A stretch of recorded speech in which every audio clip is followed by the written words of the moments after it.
Very cool.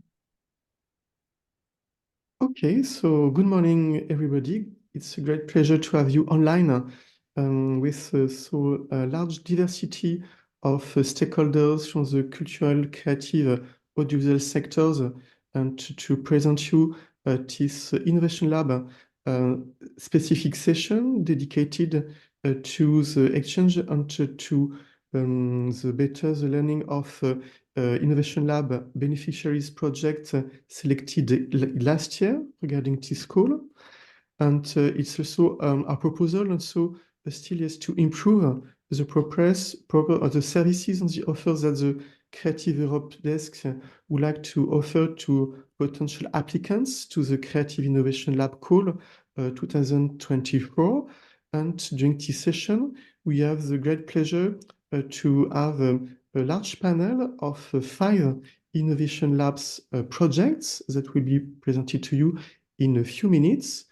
And it's a cooperative also process, and we are glad to have involved for the preparation of this session a large diversity of Creative Europe desks from 27 different countries.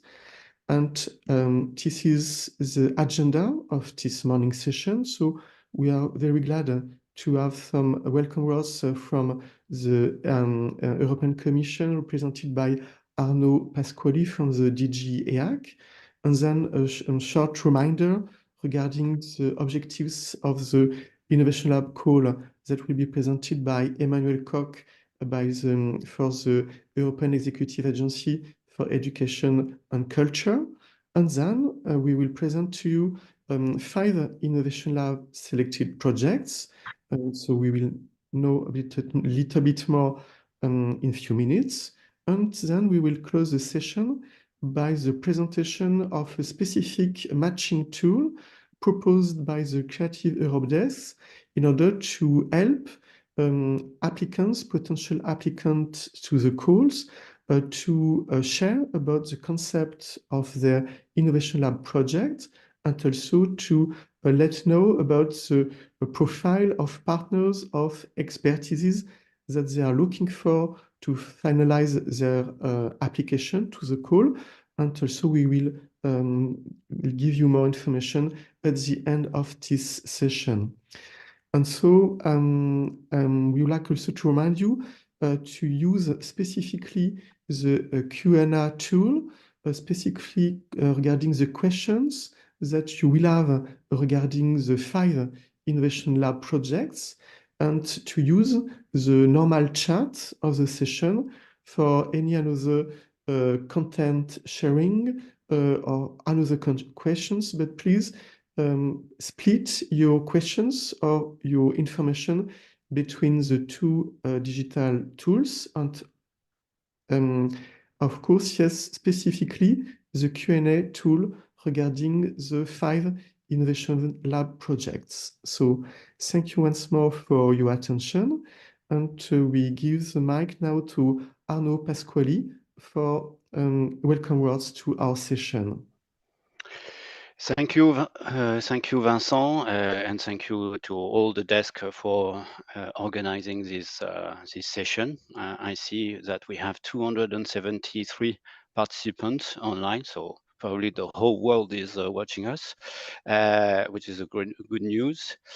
So my name is Arnaud Pasquali. I work for what we call Director General Education and Culture, but more principally for the culture strand of Creative Europe program. As you might know or not know, we are celebrating this year the 10 years anniversary of Creative Europe program. We launched this program in 2014, and the program was the reunion, the marriage of the former media program and the former culture program.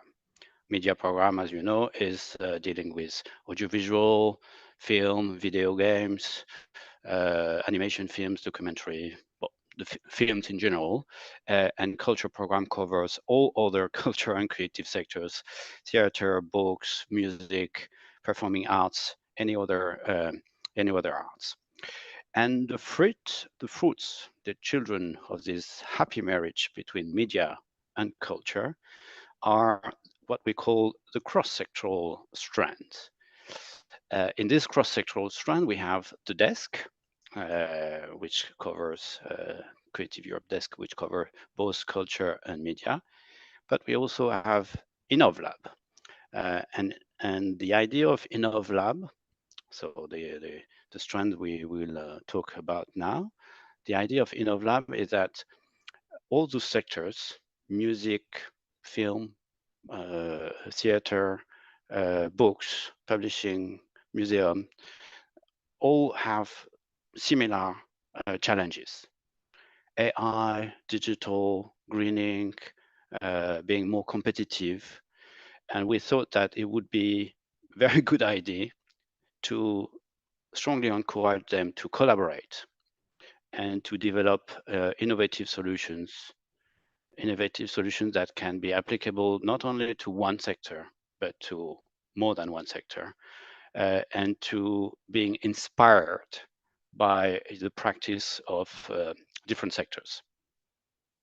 So that's the idea of InnovLab, really encouraging, even forcing some sectors and some organizations to look out, to get out of their silos, of their sectors, and see, hey, maybe there are good solutions and good recipes from other sectors. And maybe I can sell my solutions to other sectors than the sectors I'm usually working in. So that's the idea of InnovLab, is to really help innovation by encouraging collaboration across sectors. And more specifically, marrying the audiovisual, what we call the audiovisual sector, the film, the animation, the video games, with at least one sectors from another disciplines, whether it's music, whether it's theater or publishing.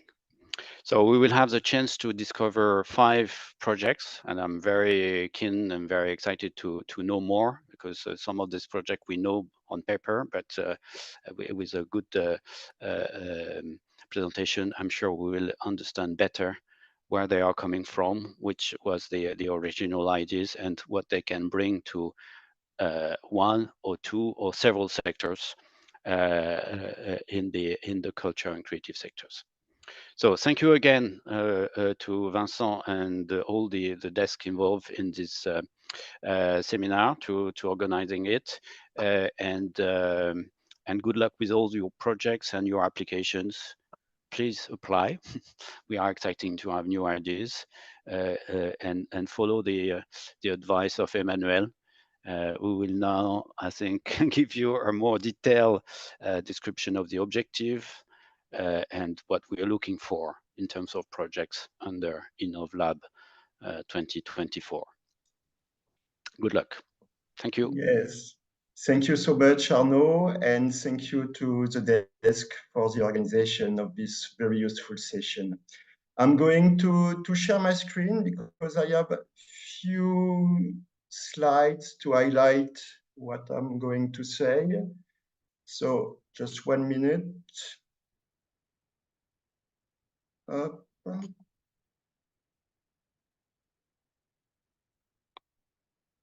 Can you see my screen?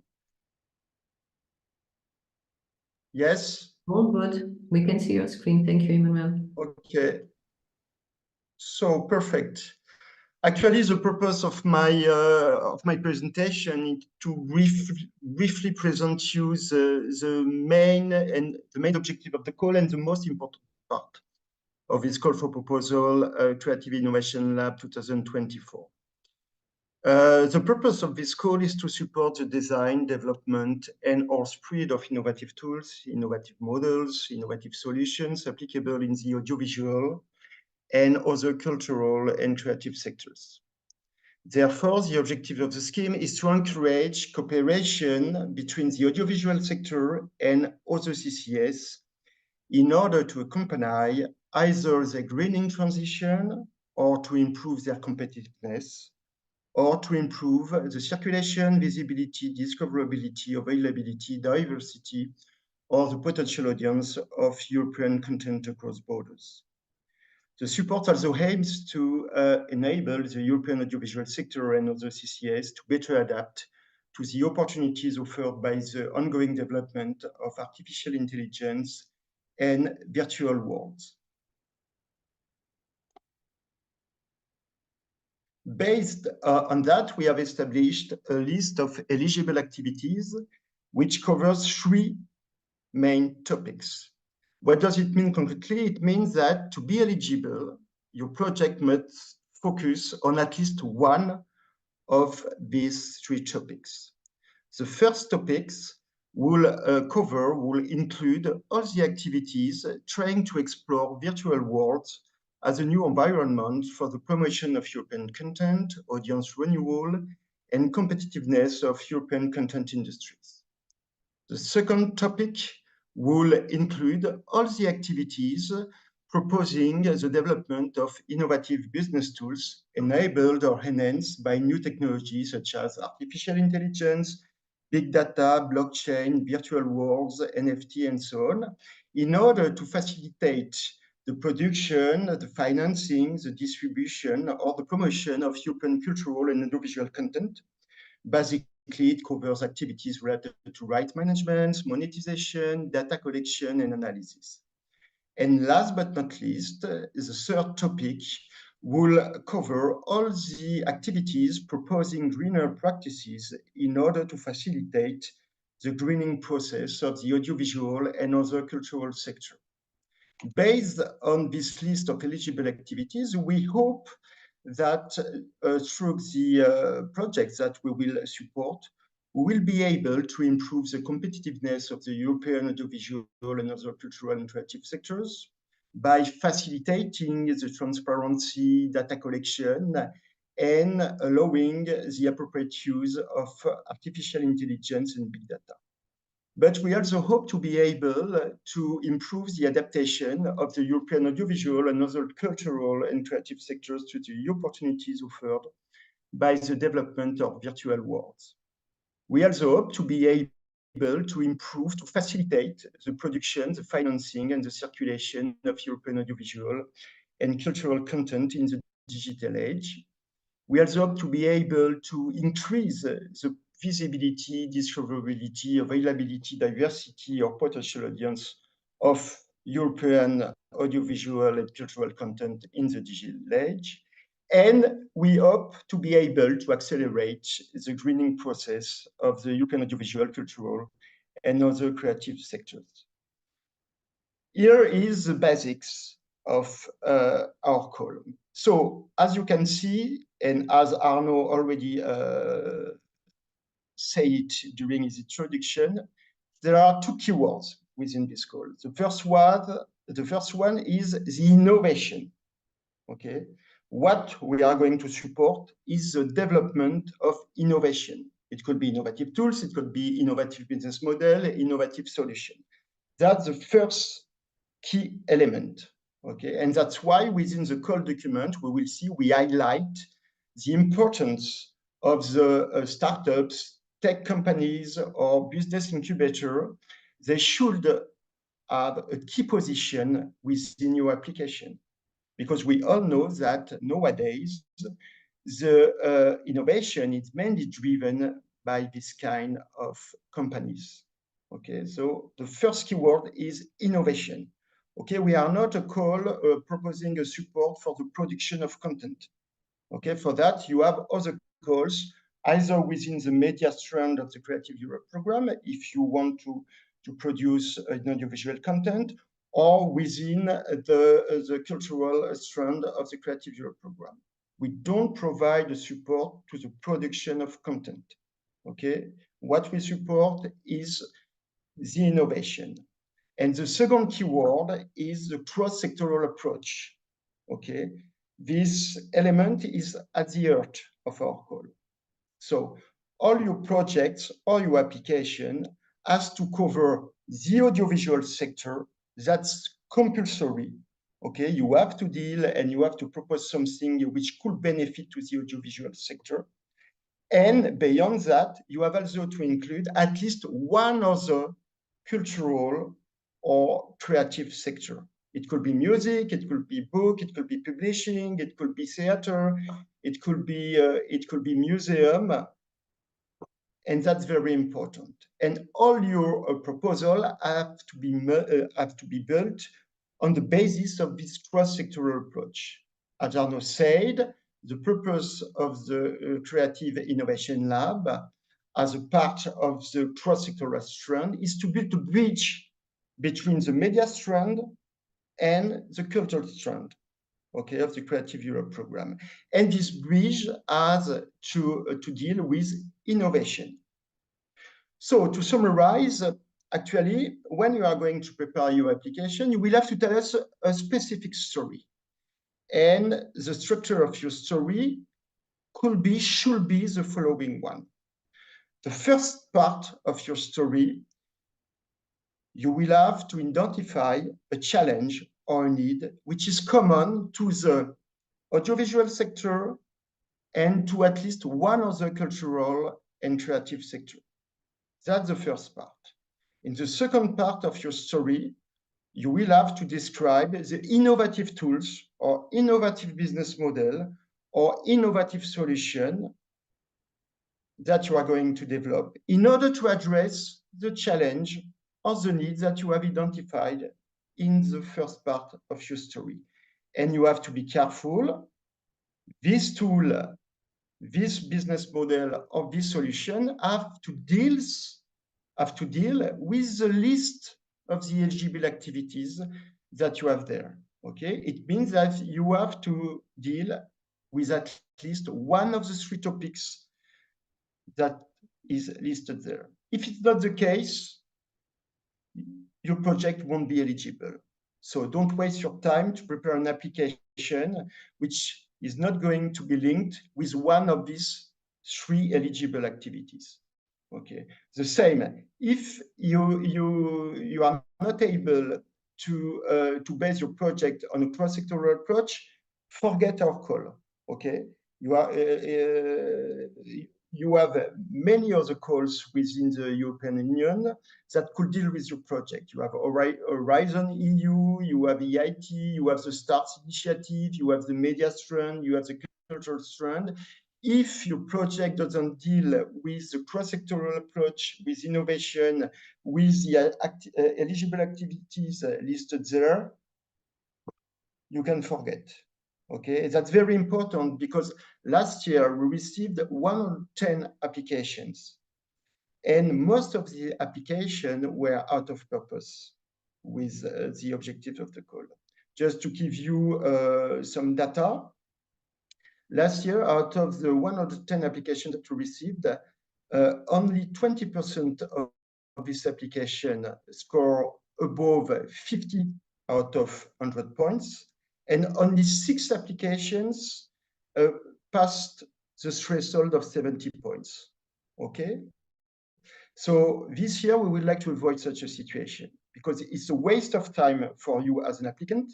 It's a waste of time and waste of money for us because we have to assess many applications which have nothing to do with our call. It's a waste of time and money, especially money for the taxpayer.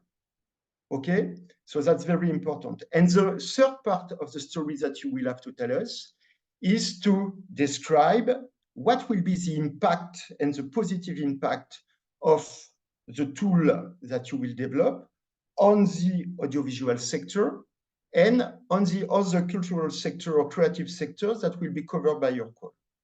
And there you will have to make sure that the impact that you will describe is in line with at least one of the impact listed in my slide. Okay?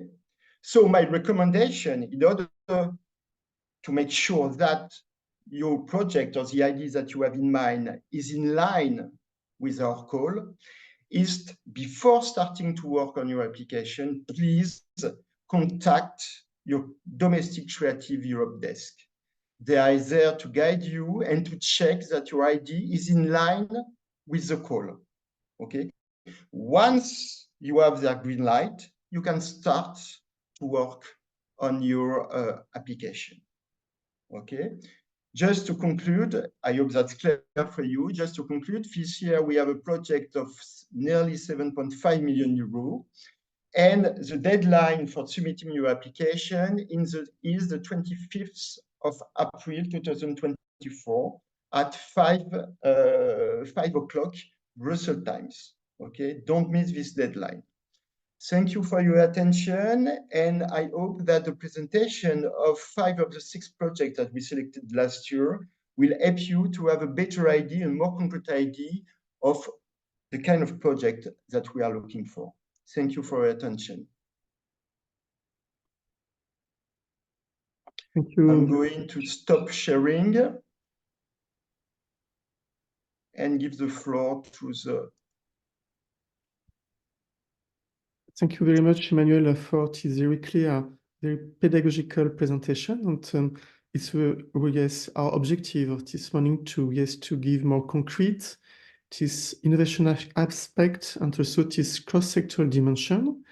And so we can start the different presentation of the Innovation Lab project selected last year. So I would like to invite Alexandre Le Forestier. Good morning, Alexandre, to present its projects in the Crea Trust AI in the framework of the PanOdyssey startup. So please, Alexandre, could you present your project?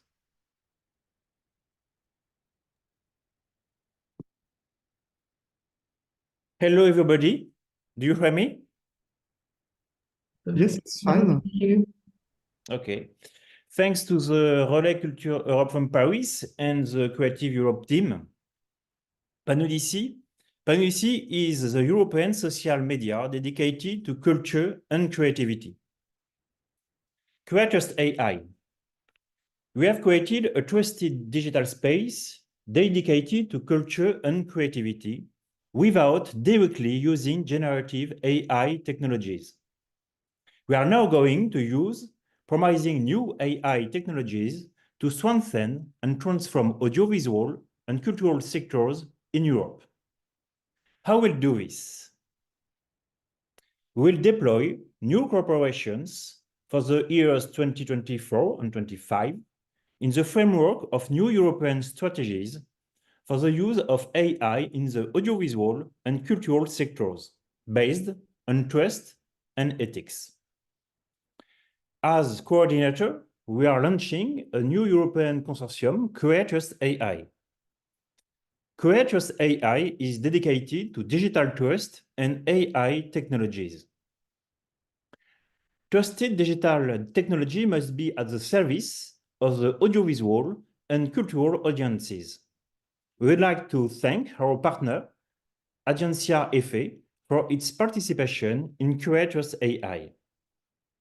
As co-founder of the project, Crea Trust AI is supported by the Creative Europe Innovation Lab.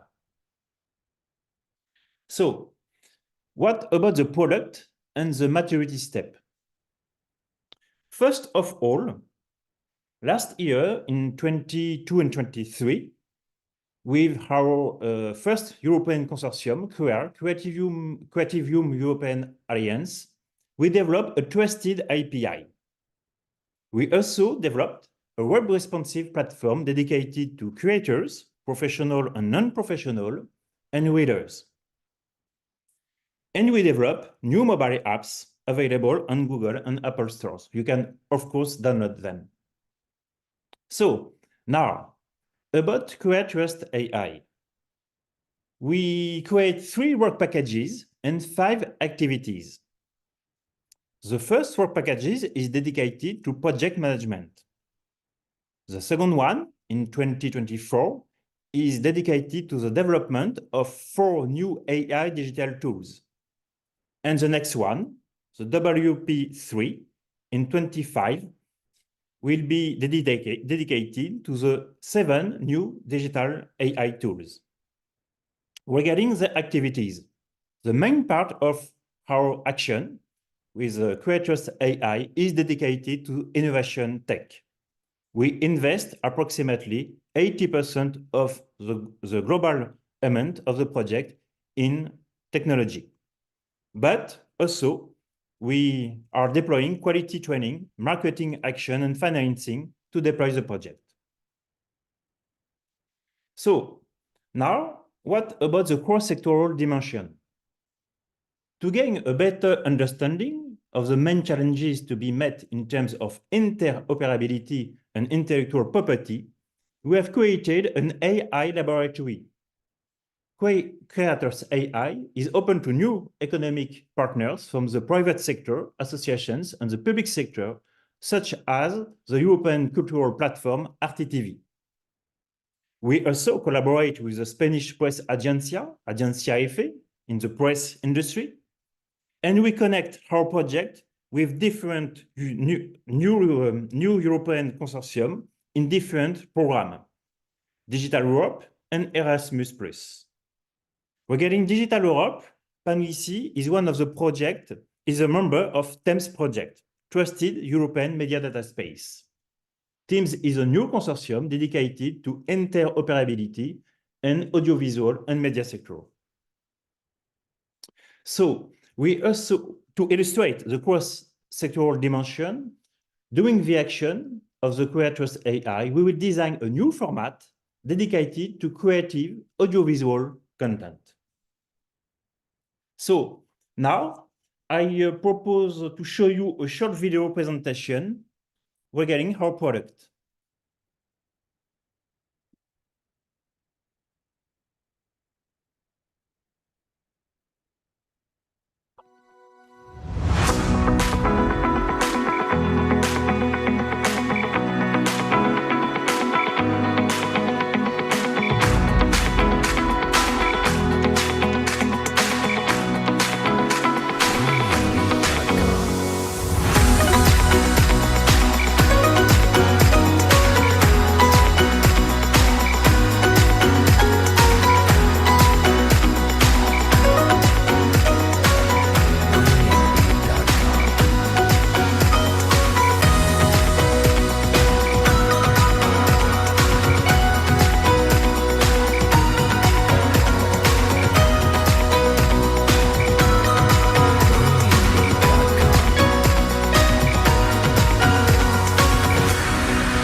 In concrete terms, Creators AI will improve the competitiveness of European creators and increase the discoverability and visibility of content. Thank you so much for your attention. Thank you very much, Alexandre. I don't know if you have already some question in the Q&A box. Maria? Not yet, Vincent. No, we don't have any questions yet, but give a minute, maybe it will, if the participants in the session have some questions for Alexandre about the project, this is the right time to pose those questions. In the Q&A, please. First, just to start, perhaps Alexandre, could you tell us a little bit more about the business model of Creators AI? Yes, of course. So on PANUICI, we don't have advertising. Okay, I think it's unique in the media social sector. So how we get money? It's very simple. The access of PANUICI are free for creators, independent. The access is free for readers. And if you want, as a creator or a company, to use new digital tools and new services, in fact, you can buy the service via subscription. In fact, our business model is a SaaS offer. We have some questions now. So Petra Kosi is asking Alexandre, I was wondering how many users you have on the app. So during the last 12 months, on PANUICI, as reader, we have 500,000 readers. Okay, so regarding the creators, we have currently 1,500 certified creators, self-creators or brands. Okay, very well. We have another question. Could you please specify what your tools actually are aiming for? So currently we have a diversity of tools in full access for readers and creators. But if the question is concerning, in fact, the AI tools to illustrate what we are doing with the Creatrust AI program. So for example, as a creator, if I want to improve the quality of my layout on Panodicee when I publish a pic, when I publish a text, in fact, I will use new AI tools to facilitate and to improve automatically this kind of layout in a diversity of format, a text format, tomorrow or audiovisual format. So to illustrate a second example, as a creator, if you are writing and publishing a text, if you want to publish it in different languages, 5 languages, for example, you can write it in English, and you could automatically publish in 4 other languages. And thanks to the integration of new trusted API dedicated to the translation, and probably with European AI technology, and in just 1 second, you will publish it in different languages. Okay, we have 2 more questions. So Sinan is asking, is Panodicee focused on business or consumers? Businesses or consumers? So both, in fact. Why? Because on Panodicee, first of all, to create a catalog of content, we are in relation with a diversity of creators, writers, authors, press editor, audiovisual company, like Agenzia EFE, etc. So, and as a social media, of course, the end user is the public and a diversity of public. And how social media is in full access without it's not mandatory to create an account on Panodicee. And you can do it, of course, to use the maximum of a feature, but it's just to illustrate how we can improve the access of the content on the web on Panodicee, and why we address the public. Okay, we have a few more questions now. Smile is asking, what languages does it support? We heard that it's a lot. Could you please specify some of the languages? Currently, on Panodicee, we manage 5 languages: French, English, Spanish, German, and Italian. Thanks to our first consortium, the CREA, and particularly Vox Europe, our beneficiary partner in charge of this. And in the editor on Panodicee, if you want to write in other languages, you can do it, because the editor is trans languages. But regarding the look and feel and the specification of the product when you download the app, for example, you can choose in 5 languages. Okay, another question. We know that a few platforms survive in a context where the giants offer increasingly diversified content at low costs. What is your strategy in terms of sustainability? So first of all, our position on the market is a quality social media. What is the quality? No fake content, no fake comment, no fake audience, no fake.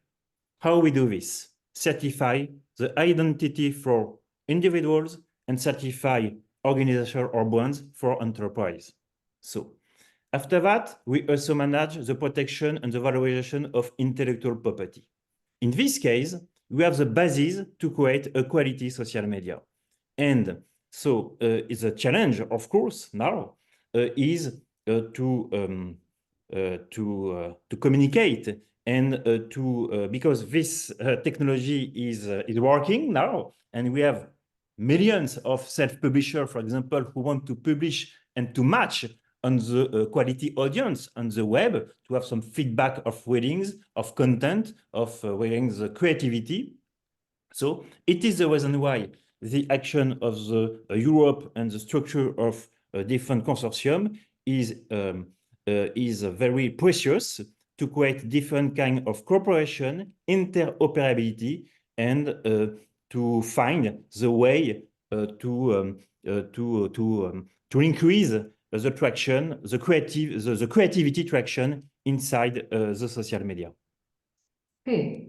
Do we still have time? We have 3 more questions, Vincent. And there are some questions in the chat also. Okay, so how many organizations were in your consortium? So currently, regarding the Creators AI, our strategic partner is a Spanish partner, the Spanish press agencia, EFE Agencia. And frankly, I thanks again Agencia EFE for the wonderful work they are providing for this consortium and the last consortium we created last 2 years, the CREA. So our consortium are open.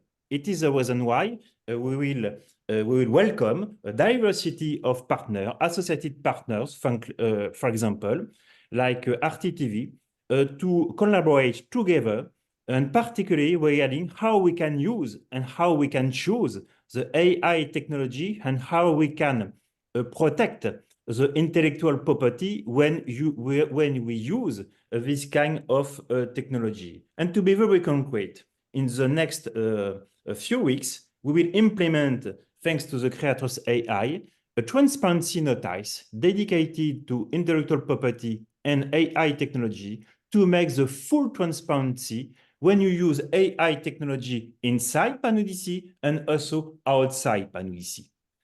Well, So, apart from that, we also, in collaboration with a diversity of audiovisual and media and press media actors, thanks to the trusted European Media Data Space TEMS, supported by Digital Europe program, and like in France Télévisions, INA, AFP, DPA in Germany, APA in Austria. So we try to create some different bridge with to create different synergize in this cross-sectorial and cross-European program actions. Well, this covers one of the questions that was what is the profile that Monolith is looking for? So that's what is covered, I would say. When is your project going to be completely economically sustainable according to your business plan? And we have right incentives. So many people would like to know the answer. So we are a startup. And the battle of the technology, and particularly in our entertainment and social media sector, is very, very hard, as you know.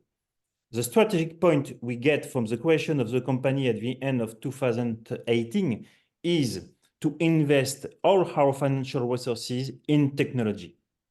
And it is the reason why we are a small team dedicated with engineers and developers in Paris and in Ukraine, because we decided to create a strategic technological cooperation with an Ukrainian company last year, and for the 2 next years, thanks to the Creators AI new consortium.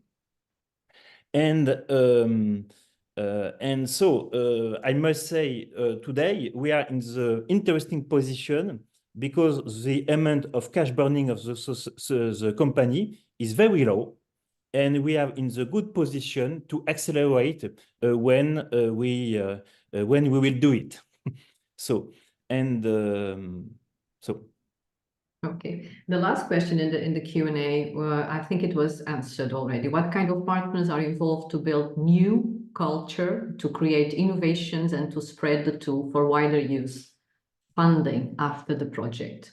So I think you already explained what kind of partners, so maybe we can, I don't know if you still have time, Vincent. There's a few more questions in the chat according to Maria.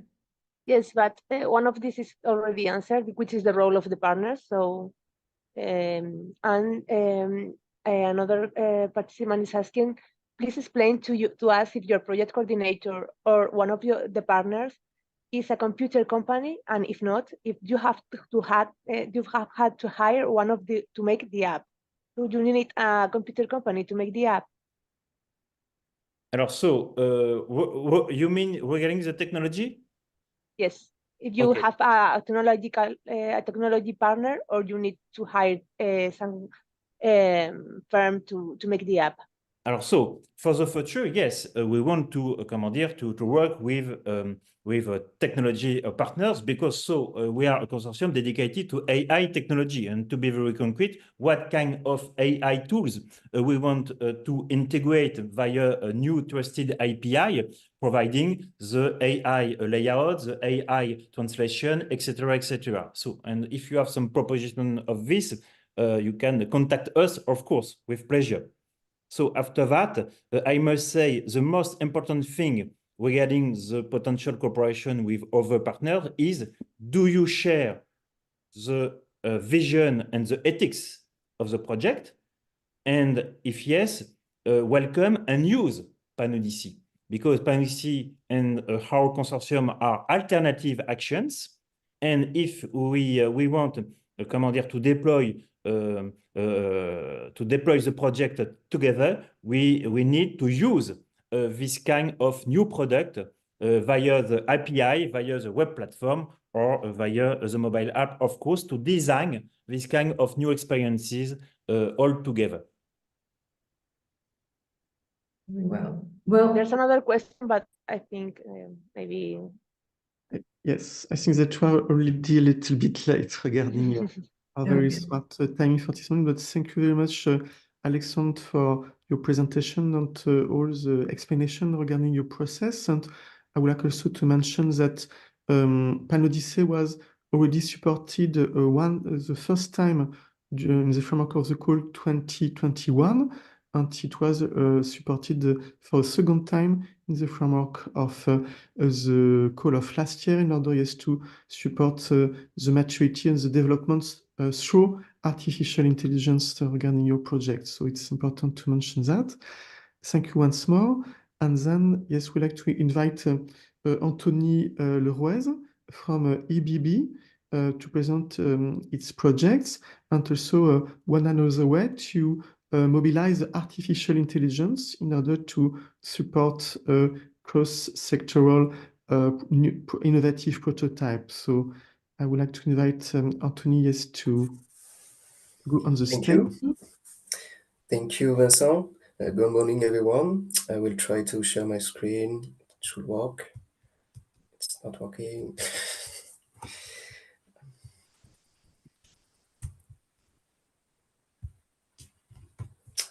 No.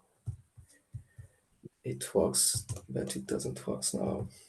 it was working a few minutes ago. We'll Yes. make it happen again. I'm sorry for that.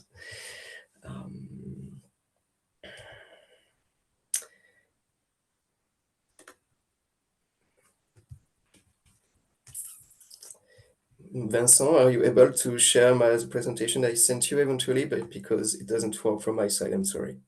Yes, I will try to reopen your previous email. Just a second. Up.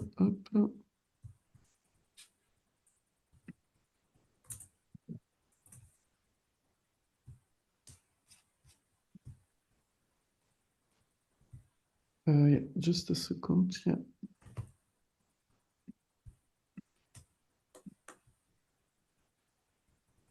Thank you. Thanks a lot. Okay. So good morning. Thank you. So my name is Anthony. I'm representing AB. We are a creative studio founded in 2021. We are a team of artists, filmmakers, researchers, entrepreneurs dedicated to exploring the intersection of technology, contemporary arts, but also immersive experience and online experiments. So we applied to innovation labs with ABI, co-creation as a service. And perhaps we can switch to the next slides. And ABI aims to provide tailor-made generative AI solutions for creators in various fields, including artists, authors, filmmakers, culture institutions, heritage organizations, and right holders working with art and audiovisual content. So the platform has two key features. Is it possible to switch the slides or not?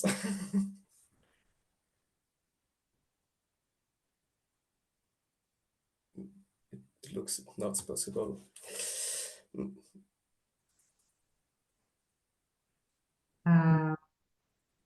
Vincent, you're experiencing some technical issues as well with the presentation?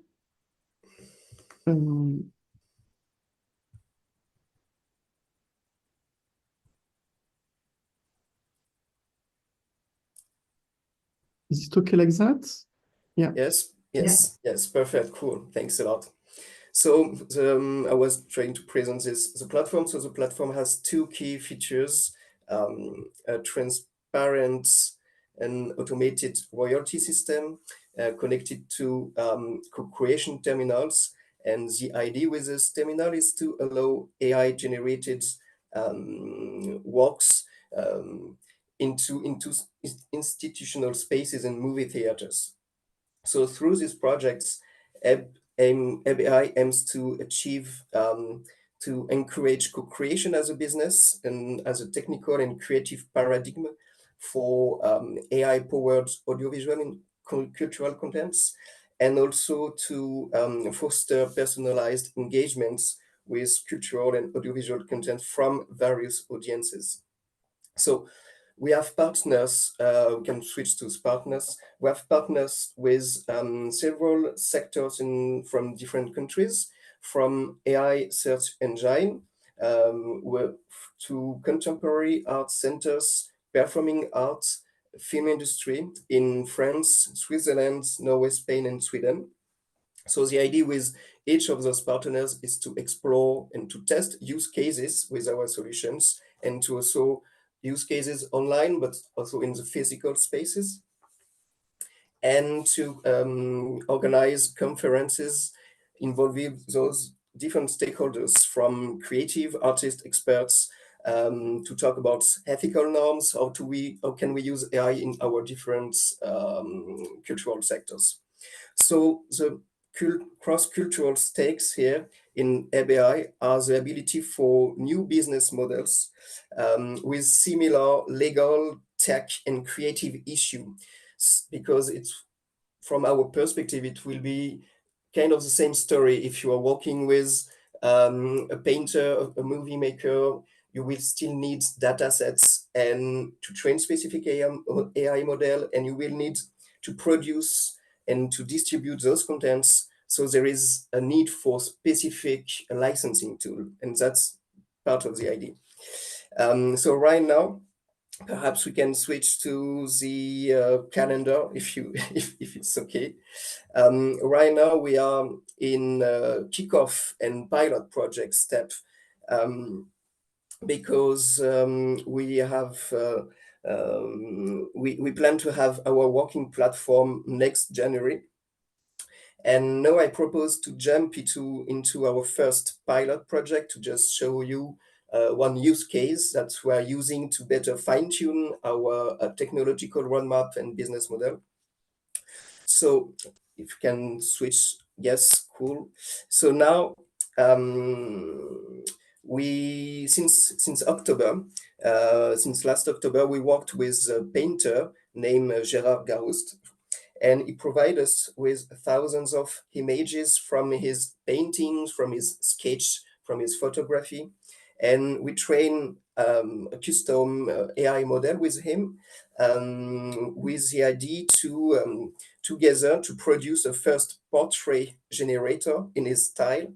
And during an event from his organization, we built the terminals that took photos of the people attending the event, and the model generates unique portrait in his style. So the artist validates the artistic style of the AI model, and we decide to sold those unique portrait as a limited edition signed by the artist and us, so like a co-production. And we share the revenue that this event generated between his organization and us through our first pilot license tool. So we did the same with the first online experiment. So this is very small scale. And the idea is that we are using this use case to better fine-tune the implementation of the projects and roadmap. And right now, we have other use cases coming this summer and this fall with other artists and filmmakers. So we are keeping the idea of exploring use cases with different actors. That's all. Thanks for, if you have any question, don't hesitate to contact me directly. I will try my best to answer with my colleague also. And thank you for your attention. Thank you, Anthony. Do we have any question in the Q&A chat? We do have one question in the chat. Yes. From Cristina de la Casa Rodriguez. What kind of educational materials are you generating? We are not producing educational materials. Sorry if I say that. We are working with, in this case, with the painter. We are working with a non-profit organization that is involved into social and educational activities. So the funds, that the revenue generated by the selling of those AI creation was to fund this organization in which the painter is stakeholders. Perhaps if it was linked to this fact, yes. And indeed, we will also not as educational, but more as conferences on this subject and more as training. We are part of the program will be dedicated to organize conference and podcasts on this subject with different experts. And at the end of the project, also we will have parts of the platform that will be dedicated to train people to use it. Because for now we are doing it by hands. Not everything is automated because we are starting the project. Vincent, can I ask you please to stop sharing the document at this point? Thank you. Marta, do we have? Yes, we have one question in the Q&A. Are all, sorry if I'm misreading, EBAs, cultural partner members of the consortium or paid as third parties?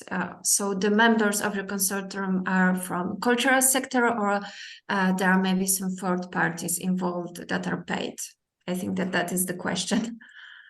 The question is, do we pay our partners? No, I didn't get it. Do you have in your consortium, because it is a really large consortium, do you have only cultural partners involved? How is it constructed? Or maybe do you involve third parties, other from the cultural sector? Yeah. Okay, so it's not a real consortium that I showed you. It's partners. There is a difference in the administrative technocratic way of making this application. So you can have partners, associated partners that are not that binded into the consortium of the project. So at the beginning, we have a very small consortium with a company involved into the AI, but we have the partnership with all the cultural players are not part of the core consortium. That's agreements you can have with organizations that want to be part of it too. But it's not the core consortium. Is it clear? Yes, but there are, I think there are more specific questions regarding this construct of the consortium. How did you provide, I don't know if you can respond it, how did you provide the 30% of the co-funding required by the call? Human resources? Yeah, I don't know if you can share this information because, yeah. Yes, for now we are involved into a private funding with private investors. That's the idea, and that's what we are building since some months. Yeah. Yes, another question from Alexander Metin. Which LLM are you using to generate the art, or did you train your own AI? We are using open source AI models for now, like Stability, like Llama. But for now, this is mainly visual at this step. In the final objects we built, like the portrait generator. And we also, we are not developing our own LLM. It would be just crazy to do this with so much funding. We are not that high level, but just using existing technological elements and to really understanding and to embed it into our technological stakes. It's what we are also doing. We are trying to use all the AI technological bricks that fits our understanding and fits our ethics to create use case and to embed it into a licensing and into a business model. Another question, do you have copywriting framework policy in place? At this step, no, because we're really just starting. So if you mean really developed corporate policy, but all the subjects that are linked to AI, at this step, we are building it. Okay, so right now all the questions have been answered. I don't know if anyone else would like to. Okay, one other maybe last question from Sylvia. Could you go a little deeper into your business model? Yes, the business model, we will experiment different business model, but the main core subject is revenue sharing by the work we are generating with each right holders, so artists. For example, this use case I just showed you, it's a very small version of what we want to build, but we just one AI co-creation was sold 450 euros, and we share revenue on the selling of those limited edition from the artist and us. And the idea is to replicate this with different use cases. So it will be every time it will be licenses that manage revenue sharing, yeah. Okay, so I think that is all. If you have any other question, I think you can contact Anthony directly or check out the website. Maria already posted it in the chat. So, so thank you for this presentation. Thank you. May I just please ask our participants to please, we cannot open the mic. So if you have questions, please put them on the projects, put them on the Q&A. Otherwise, use the chat, please, because I see there are some people with raised their hands, but we are not able to open the mic. Thank you. Sorry for that. And I would like also to mention that we will share after this session, if the presenters agrees, of course, the video replay of this session and also the documentation of their different own presentations in order to sustain, yes, perhaps the networking between the different projects. Thank you once more. And now, yes, I would like to invite Eva from the Creative Europe Desk Media based in Munich to introduce the next German beneficiary. Thank you, Vincent, and hello from Germany. Our next speaker is also located in Germany, and let me welcome Olaf Kästner, who will introduce his platform, CrossCult Young Pros. And Olaf, the screen is yours, please. Thank you very much to Eva, and a warm welcome to all participants from my side as well. I would like to present you some basic issues of our project, cross-cultural business tool for young professionals. And I'd like to share the screen first of all.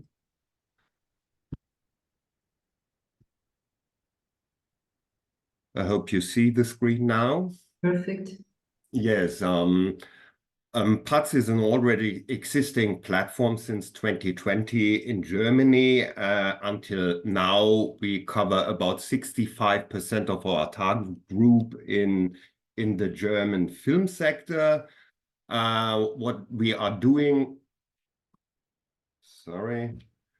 Now the project is to expand the platform, not just from the film sector to theater sector, music sector, and also on an international level to France, Italy, and Spain. Our target group are professional newcomers, which means for us, they are in graduate studies or certified training in the areas of creation, production or management, and professional newcomers are as well professionals within the first 2 years after they have finished their studies and trainings. So we are a platform for the newcomers in the first phase of the professional career. We are an integrated business tool, and I give you an example for a cross-sector work in the creative sectors. Actors, directors, script writers, but also technical staff work on projects in the theater, movie, and music sector. And after the the EU project is finished, there will be features available on parts like jobs, features for team finding, team communication, and project coordination, and also suitable content. What does it mean? Well, the special target group needs in comparison to professionals which are on job since many years is that a newcomer needs to build up their professional network from the scratch, and besides a received payment, a project team of newcomers should be able to exchange resources, human resources, but also technical resources. So it's a mix of income model for the professional newcomers, and they need other newcomers to realize their ambitious projects at the beginning of their career. And the needs of the target groups are also a great simplicity, complete essential tasks they would want to realize with one simple application. They want an agile, low-threshold tool for the projects, and they want to have great efficiency, no time-consuming, and error-prone back and forth between multiple applications without complex operation and trainings. And these are the basic target group needs in comparison to professionals which are longer in the sectors. Well, some features we have integrated yet. We have features for team finding, team formation and composition via an own PATS profile, including an availability schedule. We have job advertisements, of course. We have one project per page, including communication tools such as a project chat and co-working functions. We have a small project management integrated via Kanban boards, or later on in this year also supported by some AI features, and of course some interesting content for our users. We want to realize our EU projects in 3 phases at the moment, because we started in November 23.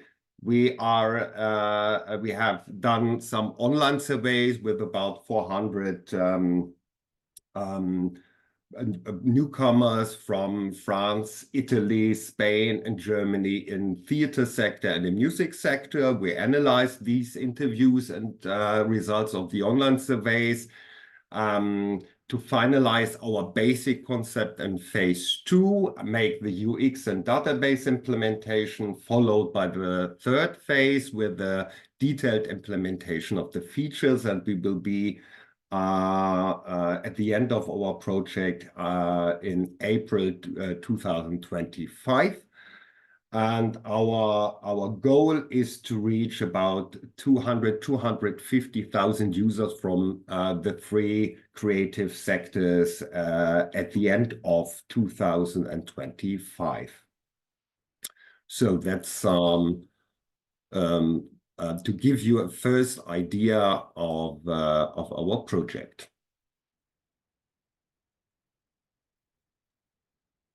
Thank you, Olaf. Have we some questions in the Q&A chat box? Not yet, Vincent. Let's give a few seconds for people to be able to write. There are some thank you notes for the presentation, but not yet the question.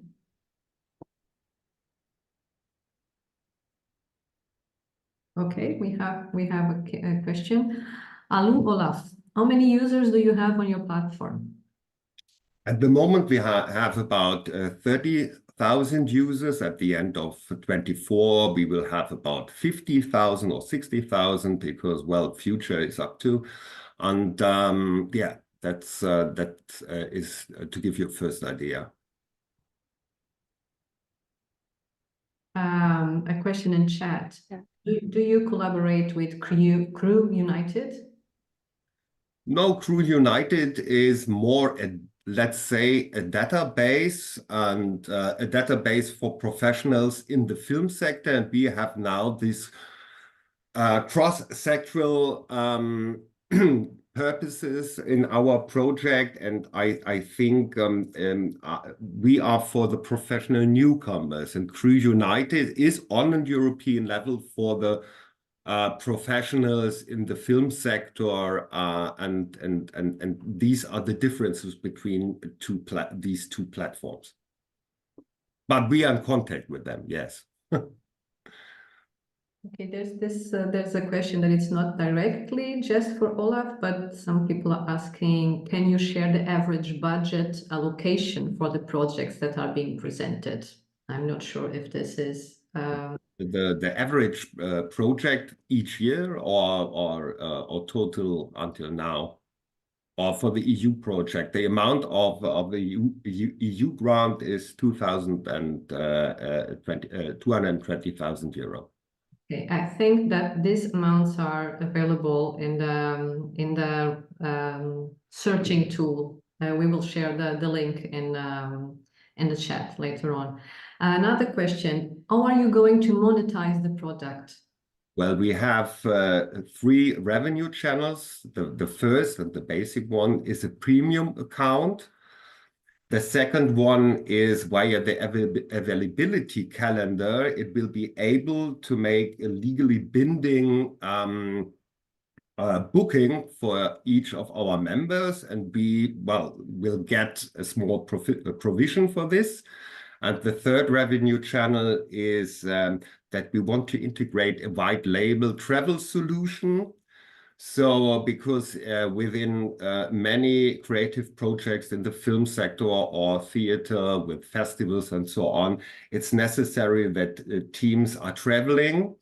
And so we make we enable a travel booking via the white label solution for the whole team, and so we get also a provision. But the most important revenue channel is a basic as a premium account, and the second channel, the booking, the legally binding booking. Another question: what is your paying customer? Is it newcomers or partnering institutions? The newcomers, but you should know some of our users are also small companies, because small and medium companies who are funded by newcomers to realize their projects.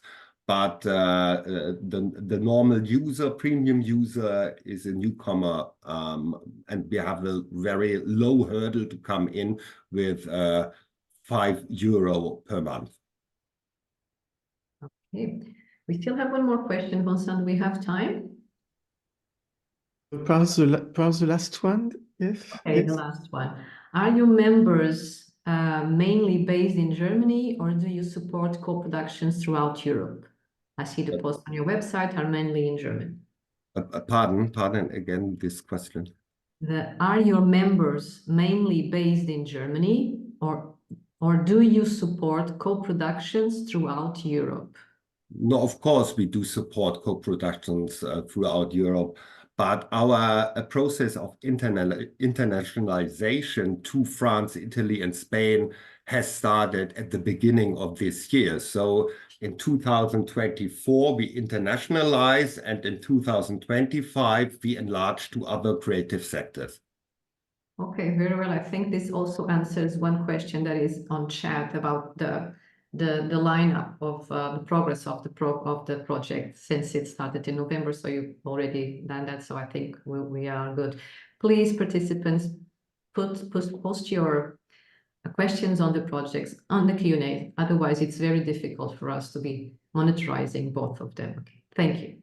Susanna, there's one question for all the panelists that about if the projects are already closed, because one of the participants perhaps would want to join one of the consortiums. So I think if some of the projects are already open to new members, they can share their contacts on chat, so people can contact them directly if it's okay for you. Okay.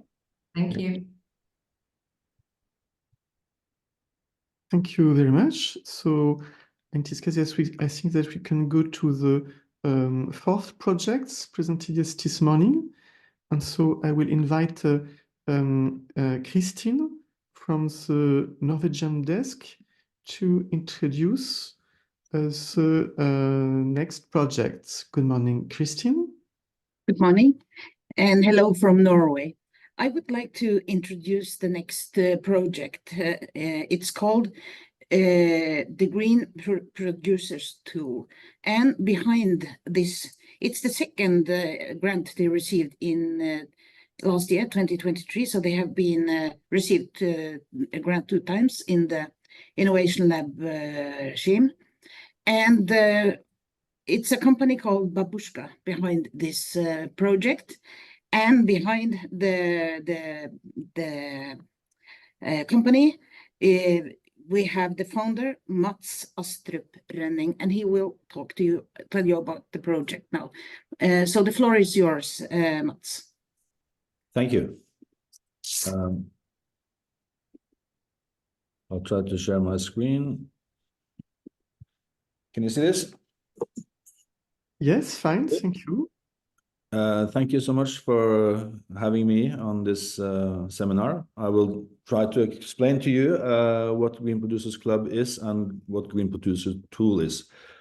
Green Producers Club is a community where we ensure exchange of knowledge between industries and sectors in the creative and culture sector. And the Green Producers Tool is a carbon calculator. And we are working to align multiple audiovisual industries to, I'll just move this picture because I can't see the text, around the same methodology of measuring, which we believe is essential in order to retrieve good qualitative data from the tool. The community, the club, it's take form in physical meetings where we gather the industries to come and share best practices and mistakes they've done in greening of their business to ensure this exchange of knowledge.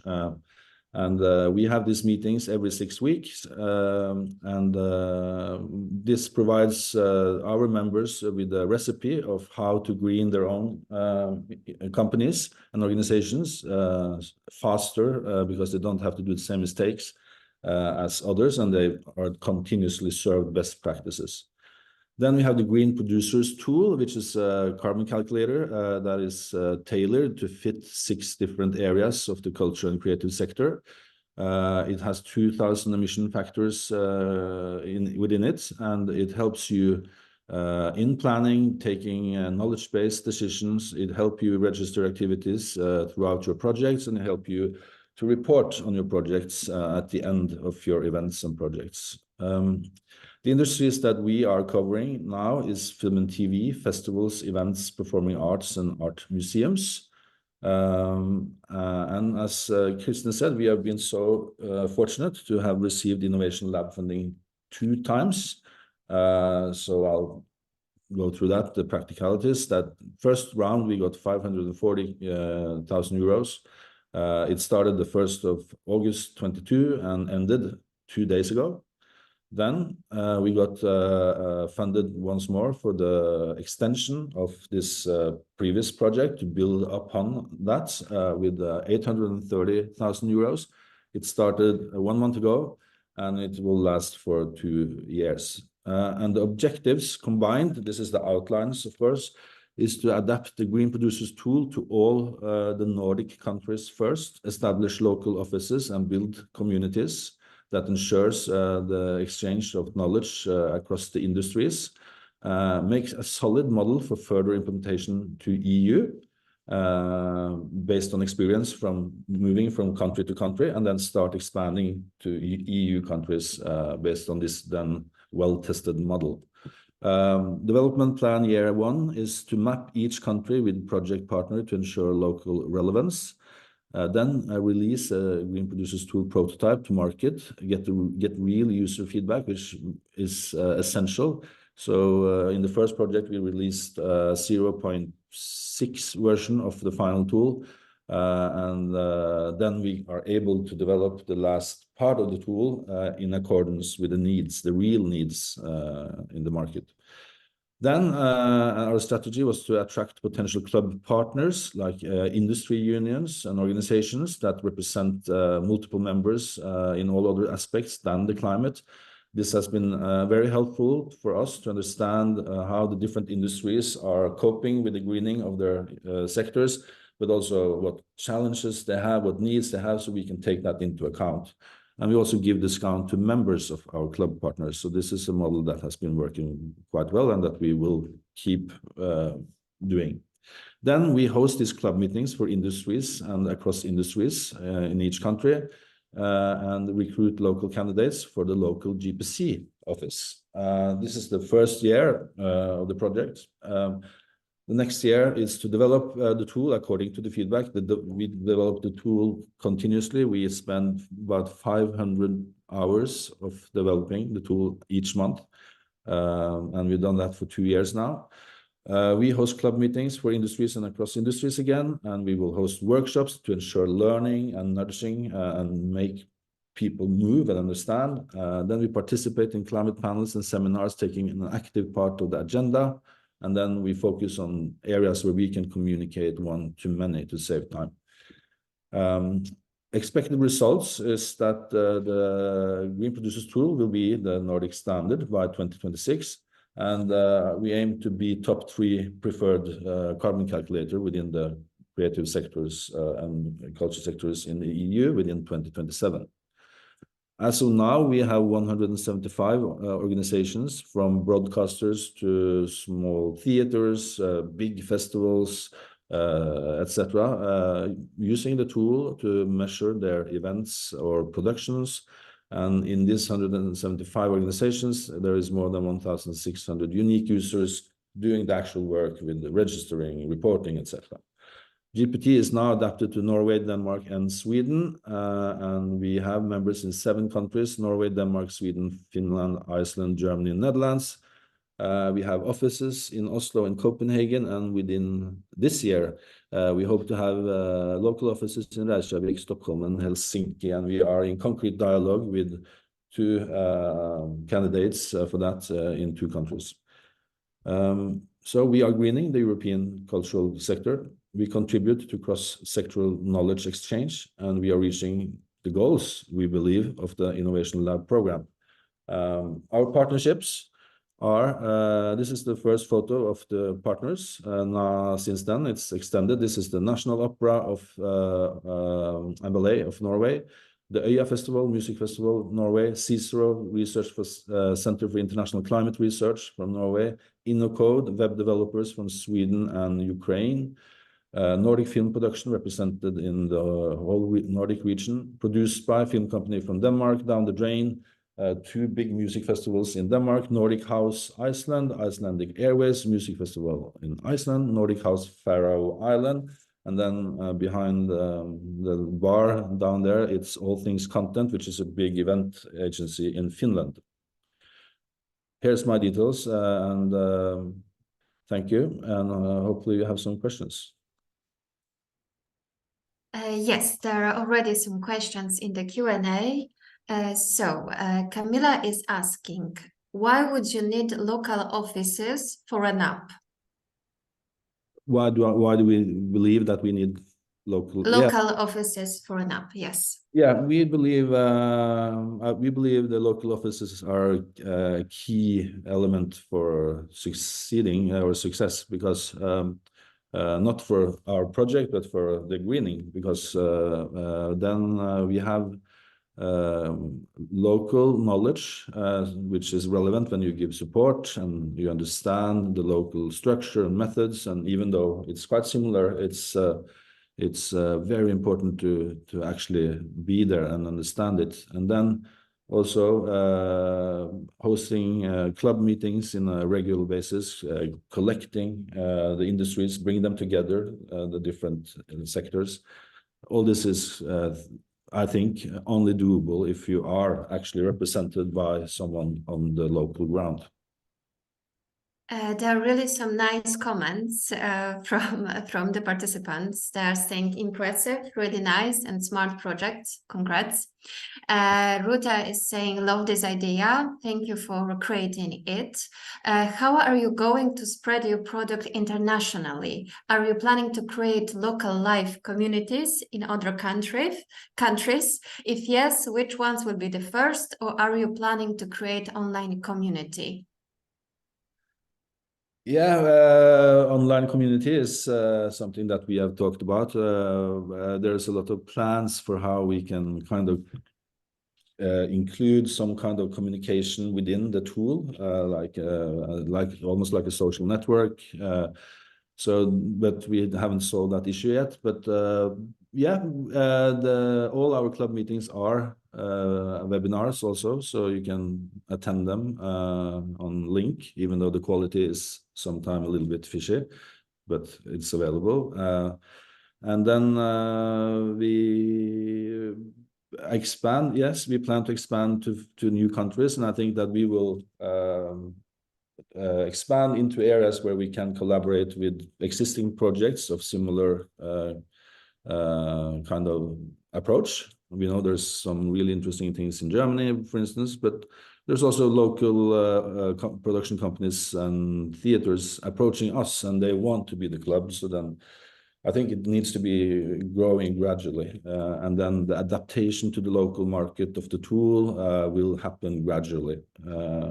Not only on the energy mix, but also what's possible to measure. Is there things that we haven't thought of that needs to be measured in the tools, etc. And also we have now are about to launch in our statistic dashboards for the users scope 1, 2, and 3. So it's aligned with the GH3 protocol, so they can yeah. And that's also about adapting to new areas, that it's all connected. Okay, so I think that you already answered some questions that were in the Q&A, but what are your plans in Germany? Heike is wondering. We don't have any concrete plans for Germany. We have some local members. We need to understand Germany better, because we know that it's very based on regions. We know there's strong initiatives there already, and we know there is a strong tool for film and TV called Klimaaktiv, and we know this Actionsnetzwerk or something, which is very similar to our idea of creating a club and a community, bringing the different cultural sectors together. So I think we will look to collaborate more than kind of go into what do you call it,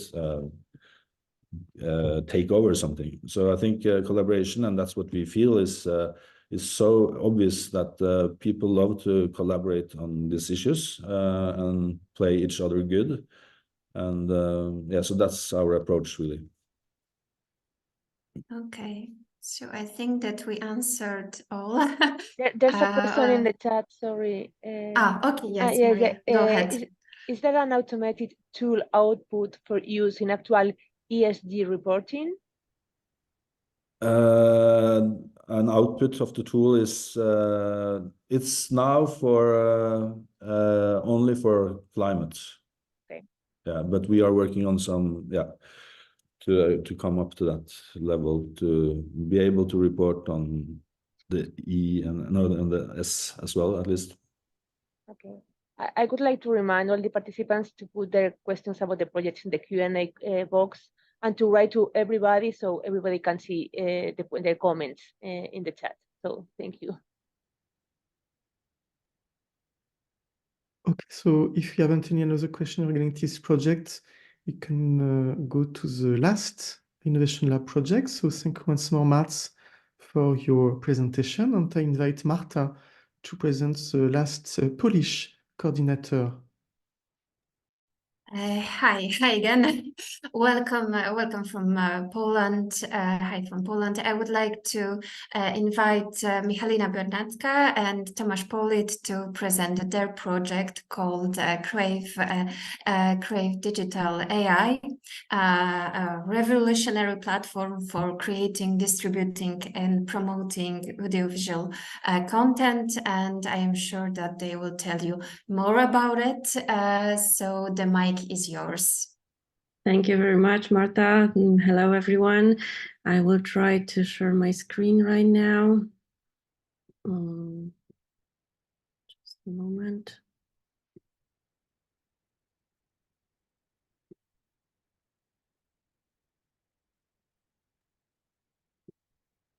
Okay, it's fine. Okay, just 1 second.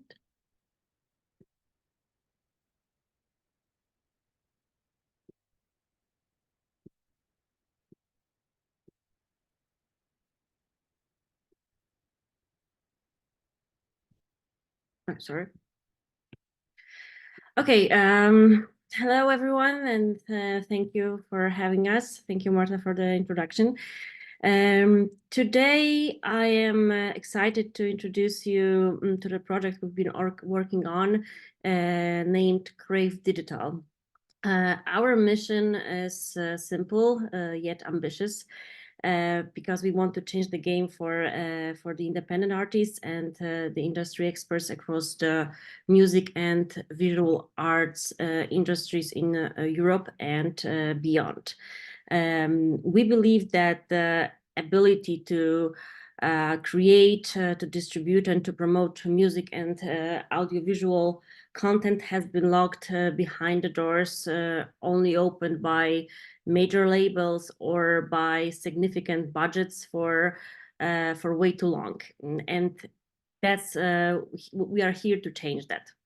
With Crave Digital, we're using the latest AI, deep learning, and blockchain technology to break down these barriers.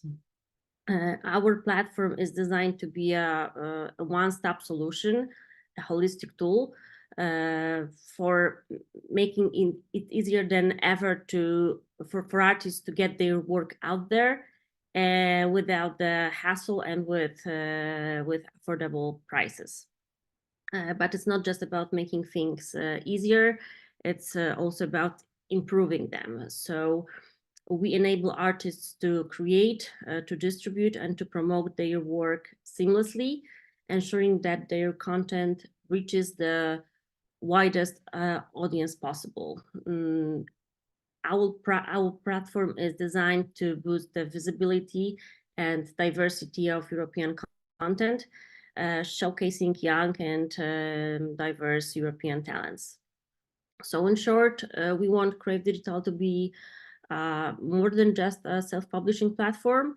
We want it to be a sort of a movement, and with the support of 347,001 grant from the Creative Europe program, we're ready to make this vision happen.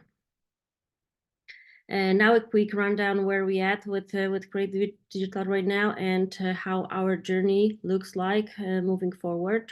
So we already started shaping our ideas into something real, into a prototype. And now we basically focus on research and defining technical possibilities that we'll later implement and test our core features, like AI-driven content creation and our recommendation engine. Then we will move to the beta phase, and the things will get even more excited there. Because we will invite artists and we will invite industry experts to take our prototype for some tests, for a spin. And we will use their feedback to polish it up and get ready for the official launch. So we began our adventure 3 months ago in November 2023. Next year, by February 2025, we plan to have the prototype, and after tasting phase, and we expect to have the MVP, the minimum viable product, and by September 2025 is when we plan to have the platform's official launch. Now a few words about cross-sectoral and European dimension, because like I mentioned before, we want Crave Digital not to be just another tech project. We want it to be a bridge connecting different worlds, different sectors: music, video, technology, marketing, you name it. And with our platform is where these sectors meet, and we allow them to create something truly unique. There's a bit more than that, because we want Crave Digital to bring European diverse culture to the global stage. We want it to be a place for celebrating the rich tapestry of European creativity, and we wanted to make it accessible for everyone and everywhere. As you can see, our plans are ambitious. So of course, we're not doing this alone. We're working with European technological companies, tech wizards, to wave new technologies to our platform, which are allowing us to connect with big names like Spotify, like Meta, or Google. And these partnerships make Crave Digital not just another tool, but a community where artists, producers, tech people, and music and video lovers come together. Last but not least, a few words about expected results and impact of our project. Like I mentioned before, our platform is designed to make it simpler for independent artists and for the industry experts to reach global audiences, and to enhance collaboration and creating new opportunities through AI-driven tools and new technologies. This means we want to provide more effective branding, stronger market presence for European creativity, and increased competitiveness of European companies. We hope that our impact goes beyond just business. We want to spread European culture, support sustainable practices, and foster innovation that leads to new business models and allows to have unique experience for customers. And with providing creators with modern tools to produce high quality works, we also enhance the capacity of European content, and we increase its diversity. So that's our brief presentation. Thank you for listening. If you're interested and you would like to learn more about our project, please find my contact details at the bottom of the slide, and feel free to reach me out with any questions you might have. Thank you again for your attention, and I pass the floor back to our hosts.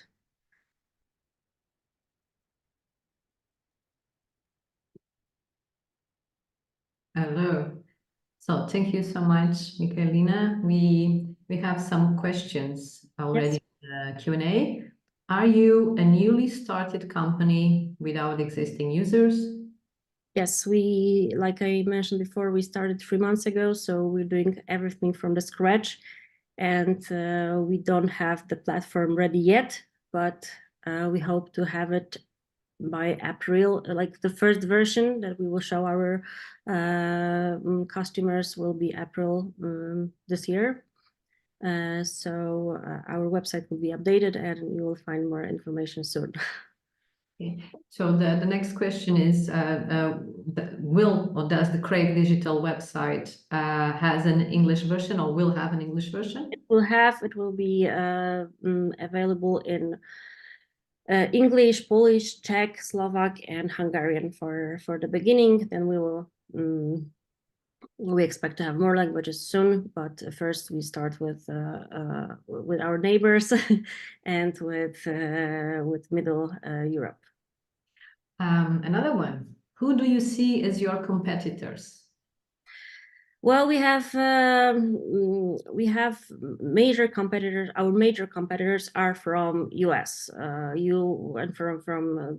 Those are American companies like CD Baby, like DistroKid, like TuneCore, but they are not directly our competitors because, as I mentioned before, we want to be different from them by offering innovative tools that no one offers so far in one place, because we want it to be like a holistic tool for independent artists, for industry experts, where they can find everything in one place.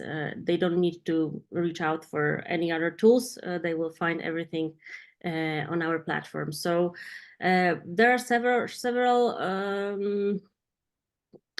competitors, but I think we can defeat them by offering our users absolutely new quality and some amazing new features. Very well. Do you get a fee from the artists that upload their creations, or are you going to be sustainable otherwise? Are we going to get a fee from the artists? Well, our business model is based on two parts. We will be combining annual subscriptions. They will be renewable every year, and we plan to have commissions from the advertising campaigns we will run. So we will combine these two elements, and we will see how it works. We don't have the prices yet, but there will be some annual subscription. And if you want to use our campaign panel and our recommendation engine, then we will have some sort of commission. We still have another question. Will the platform be open to all artists, or Yes. will artists have to apply to upload art? No, we want to also be open for everyone, not like our competitors who are usually checking first their artists, and they only sign contracts with some of the artists they contacted them. But we want to be open for everyone, and this is also our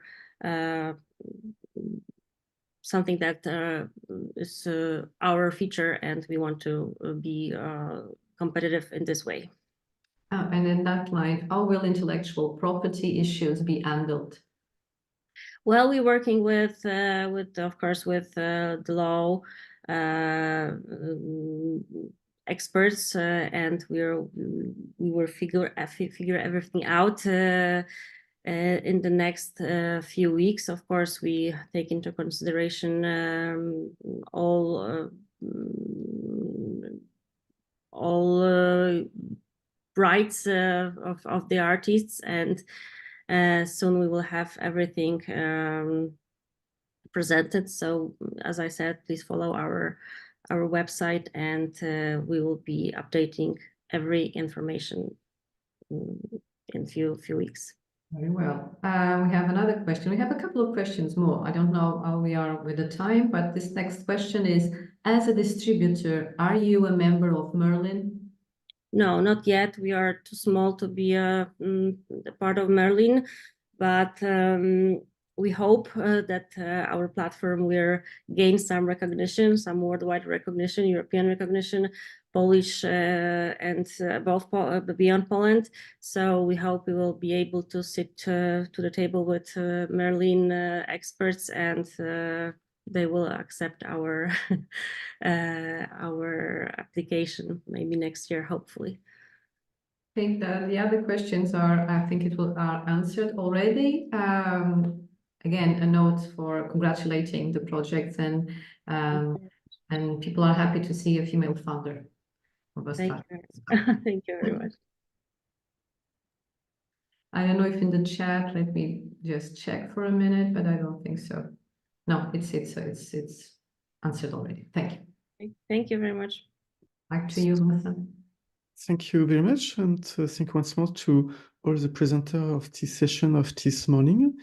And now, yes, I would like to invite our colleague from the Danish media desk, Lone, to present the tools that the Creative Desk are offering for the applicants to the call of this year, in order, yes, to contribute to the sharing of expertises and the completion of your consortium. Thank you so much, Vincent, and thank you to all of the presenters. Thank you for sharing your projects with us. I hope that all of you out there listening to the presentations got a better understanding of the type of projects that have previously been funded by the call, and that it will sort of help you tune the projects you might be working on. So this year we wanted to have this inspirational session, but to help you move forward with your own project, we have the network of desks established a tool that hopefully will help you find the partners that you would be looking for in order to go through with your application. So maybe I can just quickly show you the formula that you would have to fill out if you want to present your project to potential partners and help them find you. So do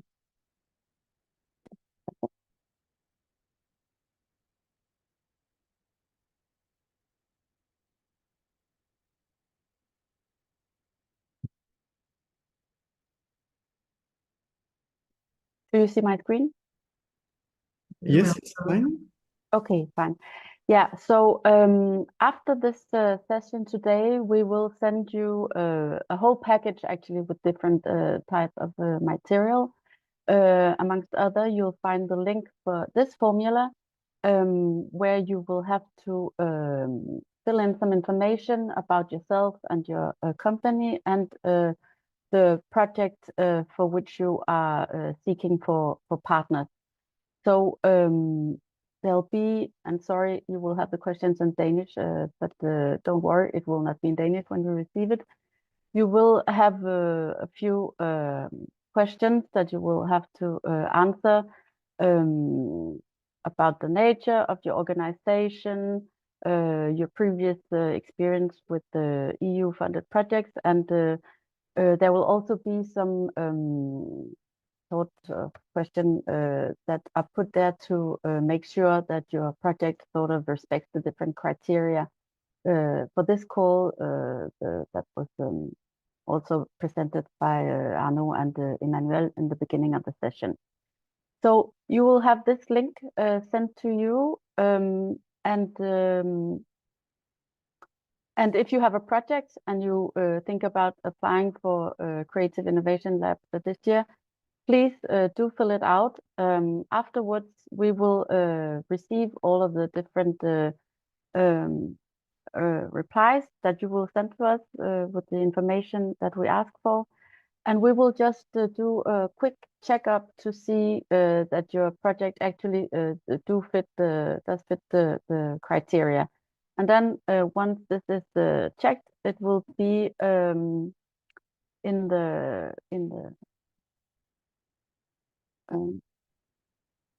guide or the Google form listing all of the different projects looking for partners. And I will just show it to you. Here you'll see you have already some companies who have filled out the formula and who are now to be found in this open source matchmaking tool. The link for this one will also be shared with all of you. So if you don't have a project yourself, but you think that you would maybe want to work with partners on their project, you can have a look and see if some of the companies looking for partners might be a good fit with your expertise and center of interest. So the links for these two, the formula and the open source tool, will be shared with you along with the presentation that was made by the presenters previously, and the opening remarks from our different colleagues. So once again, we really hope that this session has been useful to you. Don't hesitate to get in contact directly, as pointed out by Emmanuel, with your local desk to make sure that you are sort of in the right framework with your project. And then I think I will just say thank you so much to all of the colleagues who have organized this, to Vincent in particular. And then I think I didn't forget anything. Thank you so much.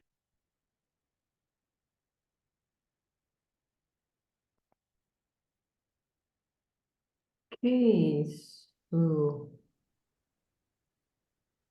thank you once more, yes, for your attention, your participation, and I would like also to congrats all our teams, the Creative Europe Dex, Susanna from Portugal, Maria from Spain, Eva from Germany, Christine from Norway, Marta from Poland, and Lena from Denmark, and all the other desk's colleagues, and also, of course, Arno from the European Commission, DG EAC, and Emmanuel from the European Executive Agency for their support in the preparation of this session.